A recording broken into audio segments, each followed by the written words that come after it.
बात करते हैं इस क्वेश्चन के बारे में f of x equals to pi into x minus x square. ठीक है, इस क्वेश्चन को देख के क्या लग रहा है कि क्वेश्चन जो दिया है उसमें डायरेक्ट बोला होगा कि find the half range for L series. ठीक है, ऐसा कुछ बोला होगा। अब तुम्हें डिसाइड करना है कि जो गिवन सिग्नल है कि ऑड सिग्नल है कि इवन सिग्नल है या नाइदर ऑड है नाइदर इवन है, ये तुम्हें देखना है। हाँ, सिंपल बात है। अगर मैं बोलूँ तो देखो, अगर मैं बोलूँ f of x equals to what pi into x minus x square, ये मुझे दिया है। ठीक है, इसमें अगर सपोज एक्स के वैल्यू माइनस एक्स पुट करता हूँ तो क्या आ जाएगा pi into what minus x square, क्योंकि एक्स की जगह पे माइनस एक्स पुट भी किया तो उसका स्क्वायर तो वही आएगा, पॉजिटिव नंबर ही आएगा। लेकिन इस एक्स की जगह क्या हो जाएगा माइनस एक्स हो जाएगा। क्या हो जाएगा यहाँ पे माइनस एक्स हो जाएगा। अगर तुम देखोगे यहाँ पे तो तुम बोलोगे कि भैया ये और ये दोनों तो सेम नहीं आ रहे हैं, इसका मतलब जो गिवन सिग्नल कैसा होगा आपके पास, कैसा होगा, ऑड होगा कि इवन होगा। देखिए उसमें तो ना ऑड चल रहा है पता है ना इवन चल रहा है, क्योंकि अगर इसमें से अगर सपोज में माइनस साइन अगर कॉमन भी निकाला तो क्या पता चलेगा pi into what minus sign अगर कॉमन निकाल भी लेते हैं बन जाएगा x plus what x square, इस टाइप से बनेगा। अंदर मल्टीप्लाई करोगे तो ऐसा हो जाएगा। लेकिन यहाँ पर तो माइनस वगैरह कैसे कुछ किस्सा आ ही नहीं रहा है। इसका मतलब क्या, ये F of x and F of minus x ऐसे इक्वल भी नहीं आ रहा है और माइनस के बराबर भी आ रहा है, तो इक्वल है ही नहीं। और दूसरी बात ऐसा भी नहीं कि f of x is equal to minus of f of x, जो ऑड फंक्शन की डेफिनेशन होती है। इसका मतलब ये जो गिवन फंक्शन है ना तो ऑड है ना तो इवन है। इस केस में तुम्हें क्या करना पड़ेगा, A nought A one sorry A nought A N and B N सब कुछ पता करना पड़ेगा। इसका जो टाइम पीरियड लेते हैं अपन, ऐसा मान लेते हैं ना कि क्या मानते हैं, सपोज अगर मैं मान लूँ इसको कि क्या मानते हैं, 0 से लेकर 2 ले लेते हैं। ठीक है, क्या लेते हैं 0 से लेकर 2 लेते हैं। यहाँ पे b की वैल्यू क्या हो जाएगी 2 और a की वैल्यू क्या हो जाएगी आपके पास 0। तो क्या बनेगा b minus a which is equals to what l which is equals to 2 minus 0, तो बन जाएगा कितना बन जाएगा। तो समझ में आएगा तुम्हें जो गिवन फंक्शन था कि ऑड था कि इवन था, ये तो नाइदर ऑड था ना तो इवन था। इस केस में तुम्हें तीनों चीजें पता करनी पड़ेगी, A nought A N and B N. अगर ऑड होता तो सिर्फ क्या करते हैं बी एन पता करते, ए एन को डायरेक्ट 0 पे लिख देते तो भी चल जाता। अगर इवन होते तो तुम ए एन को लिखते, बी एन को डायरेक्ट 0 पे लिख देते तो भी पता चल जाता। ठीक है, इस तरीके से उसको डायरेक्ट भी लिखा जा सकता था। ये मैं तुम्हें बहुत बार बता दिया। ठीक है भाई, अब बात करते हैं फिर ए नॉट के बारे में। तो ए नॉट के बारे में कैसे पता करेंगे, पहले ए नॉट का डेफिनेशन लिखो एंड देन उसको लिखो। क्या होता है ए नॉट का definition, A nought is equals to what, A nought is equals to what 2 by L integration from 0 से लेकर L F of X into what D X. बेटा याद रखना कि 0 से एल जो जा रहा है क्या बेसिकली कौन सा इंटरवल है, इसके लिए बात है। तो 2 बाय एल क्या लिखना है आपके पास 2, this multiplication from 0 to L is 2 और ये आपके पास pi into what X minus x square D X, ये इस तरीके से। तो क्या करोगे यहाँ से तो कैंसिल हो जाएगा। ठीक है, ये कैंसिल क्या हो जाएगा, कैंसिल हो जाएगा। तो ये बन जाएगा आपके पास पाई कॉमन ले लो। ठीक है, और इसका पहले इंटीग्रेशन ले लो एक्स माइनस एक्स स्क्वायर का। तो एक्स का इंटीग्रेशन क्या जाएगा x square upon 2 minus x cube, x square का इंटीग्रेशन क्या आएगा this is nothing but x cube upon 3 और आएगा 0 से लेकर 2 तक। कहाँ से लेकर कहाँ तक आएगा 0 से लेकर 2 तक। बात समझ में आ रही। ठीक है, इसको अगर मैं यहाँ पे लिखूँ तो देखो क्या लिखा जाएगा पाई इंटू एक्स की जगह पे क्या लिख दो 2 का स्क्वायर क्या बनेगा 2 इंटू 2 का square minus x cube upon 3। तो एक्स की वैल्यू क्या चाहिए 2 का क्यूब कर दो upon what 3 minus what 0 minus what 0, इस टाइप से। तो ये क्या हो जाएगा आपके पास, देखो एक बार पाई इंटू 2 का स्क्वायर कितना बन जाएगा, यहाँ से घटा दो यहाँ से घटा दो यहाँ से घटा दो, ये एक बन जाएगा 2 माइनस व्हाट कितना बनेगा 8/3।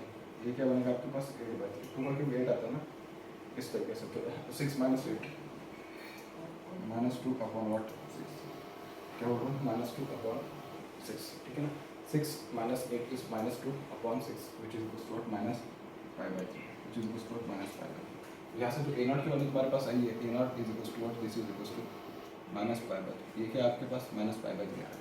आई होप कि शायद तुम्हें मेरी बात समझ में। ठीक है, ए नॉट की वैल्यू पता कर लिया मैंने। देखो यहाँ पे क्या था ना, यहाँ पर 2 नहीं आता, divided by A nought by 2 direct नहीं लिया था, तो वहाँ पे लिखेंगे क्या ए नॉट बाय 2 लिखेंगे। याद रखना मेरी बात है, बहुत सिंपल बताता हूँ मैं। ठीक है, मेरे हिसाब से तुम्हें ए नॉट कैसे पता करते हैं ये पता चल गया होगा इस बार। अब बात करते हैं अपन ए एन और बी एन कैसे पता करते हैं, क्या बोल रहे हैं, अब बात करते हैं ए एन और बी एन कैसे पता करते हैं। ठीक है,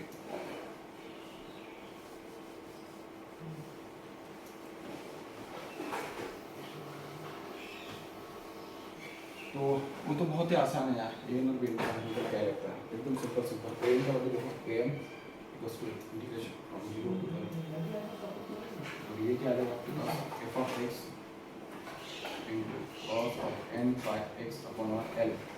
एल का वैल्यू कितना आ जाएगा, हाँ ठीक है, तो मिल जाएगा N by X upon what D X. ठीक है, इस तरीके से 2 अपॉन व्हाट 2 इंटीग्रेशन फ्रॉम 0 से लेकर 2 एफ ऑफ एक्स का वैल्यू कितना है pi into what X minus x square into cos of N pi X upon what 2 dx। ठीक है, मेरी बात समझ में आई है। डायरेक्ट इंटीग्रेशन करो इसका आंसर लेबनिज़ रूल लगा के क्या करोगे, पहले पाई को कॉमन ले लो क्योंकि तो दोनों को मल्टीप्लाई है तो उसकी फिलहाल यहाँ कोई जरूरत नहीं। क्या करोगे फिर ये बन जाएगा, अगर इसमें कॉमन लोगे ऐसा तो बन जाएगा इस तरीके से। अब क्या करोगे, इसका पहले क्या लोगे, इसको एज इट इज लिखोगे। क्या करोगे, एक्स माइनस एक्स स्क्वायर इसका इंटीग्रेशन क्या आएगा कॉस एन पाई एक्स का, ये बन जाएगा sine N pi X nought N pi by 2। बात समझ में आ रही बहुत कुछ। उसके बाद क्या करोगे, इसका डेरिवेटिव लोगे माइनस, इसका डेरिवेटिव क्या देगा 1 माइनस 2x इनटू इसी का इंटीग्रेशन एक बार, तो इसका इंटीग्रेशन क्या आता है माइनस आता है, माइनस साइन क्या है साइन एन पाई एक्स का इंटीग्रेशन क्या आ जाएगा कॉस एन पाई एक्स, ये एन पाई बाई 2 है, यहाँ पर डिवाइडेड में 2 दिया आएगा। ठीक है, मिल जाएगा minus cos of N pi X upon 2 divided by N pi by 2। तो ये था, उसको एक बार वही आ रहा था, इसका मतलब इसका स्क्वायर हो जाएगा N square pi square upon nought इस तरीके से।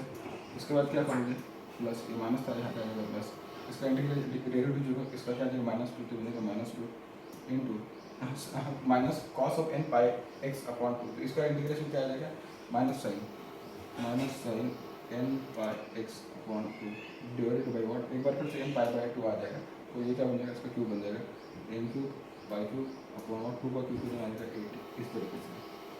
इसमें 0 से लेकर 2 तक बस वैल्यूज पुट करो, आराम से आपको उसके वैल्यूज पता चल जाएगा। हाँ ठीक है, कि इसका वैल्यू क्या आता है, तो इसको अगर देखें तो देखिए क्या बन जाएगा आपके पास, this will basically pi X की जगह पर 2 पुट करके देखो तो क्या बन जाएगा आपके पास 2 माइनस 2 का क्यूब कितना है, ठीक है ये बन जाएगा 4 minus 8 is nothing but minus 4, तो बनेगा minus 4 multiply sign N pi X upon 2, तो देखिए क्या बनेगा साइन एन पाई 2 से 2 कैंसिल हो जाएगा, एक 2 जो है तो साइन एन पाई कितना बनता है हमेशा 0, कितना बनता है हमेशा 0 बनता है। ठीक है, तो एन पाई आ रहा था मैं उसको 0 बना दिया माइनस 1 सॉरी, फिर बाद में कितना बनेगा this will nothing but 1 minus 2 into ये क्या बनेगा माइनस ऑफ, देखिए माइनस को इधर लेके आते तो बन जाएगा यहाँ पे plus cos of N pi X upon 2 बन गया, क्या बोल रहा हूँ cos of N pi X upon 2। तो इसकी अगर मैं बात करूँ पर्टिकुलरली तो इसमें क्या लिखने को मिलेगा कॉस ऑफ एन पाई, क्योंकि एक्स की जगह अगर मैं 2 पुट करूँगा तो 2 से 2 कैंसिल हो जाएगा, कॉस एन पाई बनेगा, और कॉस एन पाई क्या आता है अगर ऑड रखोगे तो माइनस 1 आएगा, अगर इवन रखोगे तो आपको प्लस 1 देखने को मिलेगा। ठीक है, तो ये क्या बनेगा आपके पास, अगर मैं सपोज इवन की बात कर रहा हूँ तो इवन के लिए क्या बनेगा 1 upon what N square upon what Y square, क्योंकि वो प्लस 1 बनेगा। ठीक है, इस तरीके से divided by what 4 divided by what इस तरीके से। उसके बाद माइनस ये तो 0 ही बनेगा क्योंकि साइन की वैल्यू 0 पुट करोगे तो उसको तो लिखने की जरूरत नहीं। ठीक है, फिर बस हाँ ये भी तो 0 बन गया। ठीक है, फिर बचा सिर्फ आपके पास इतना, उसको बस उतना मैनिपुलेट कर लो तो क्या बन जाएगा पाई इंटू वॉट 1 माइनस 4, ये तो क्या बन जाएगा आपके पास 1 माइनस 4 इज माइनस 3, तो बन जाएगा minus 3 upon N square pi square, 4 को ऊपर भेज देंगे तो बन जाएगा 4 इस तरीके से, तो बन जाएगा minus pi into what minus 12 upon N square pi square, ये बन जाएगा आपके पास क्या एन की वैल्यू, क्या बनेगा आपके पास एन की वैल्यू। देखो मैंने एक पार्ट पता करके दिया, अब तुम्हारी जिम्मेदारी बनती है कि तुम पी एन को पता करो, सिंपल है एकदम आसान है, मैंने जो तुम्हें नोट्स दे रखे हैं 100 उसमें सारे क्वेश्चन ऐसे इसके रिलेवेंट मिल जाएंगे। ठीक है, उसको तुम कैलकुलेट करो, बेसिक इंटीग्रेशन करना है बाकी कुछ भी नहीं।